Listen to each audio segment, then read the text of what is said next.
In the midst of the House debate over whether to pass a bipartisan proposal that would establish a commission to dig into the events surrounding the January 6 riot at the U.S. Capitol, Ohio Democratic Representative Tim Ryan stepped to the microphone and delivered what should be a wake-up call to Congress and the country about our current moment.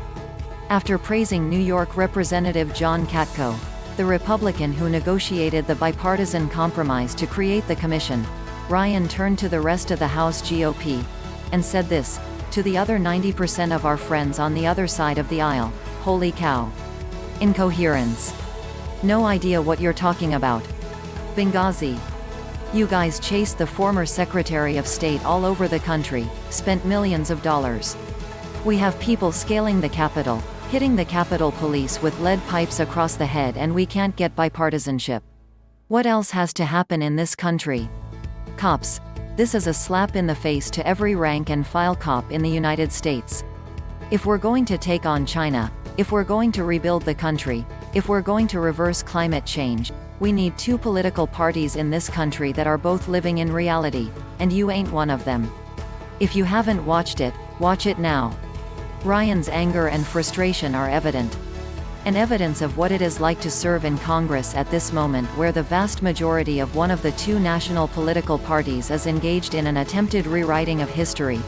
From the demonstrably false idea that the 2020 election was fraudulent to the idea that the January 6 insurrection, which left 5 people dead, was akin to a normal tourist visit. It is worth noting that 35 Republicans broke ranks and voted to establish the commission, which passed the House but is very likely to die in the graveyard of the Senate now that Senate Minority Leader Mitch McConnell has announced his opposition. But the vast majority of the House Republican Conference, including Minority Leader Kevin McCarthy, California, and Minority Whip Steve Scalise, Louisiana, opposed the commission. And, make no mistake, they did so for political reasons. As CNN's Manu Raju wrote on Wednesday night, senior Republicans are making clear they have little interest in moving forward with a sweeping January 6 investigation, in part because a detailed probe could become politically damaging and amount to a distraction for their party, just as control of Congress is at stake in next year's midterm elections. Publicly and privately, Republicans are making that case, with Senate GOP Whip John Thune noting that there's concern among some GOP members that the findings of the probe could be weaponized politically and drug into next year.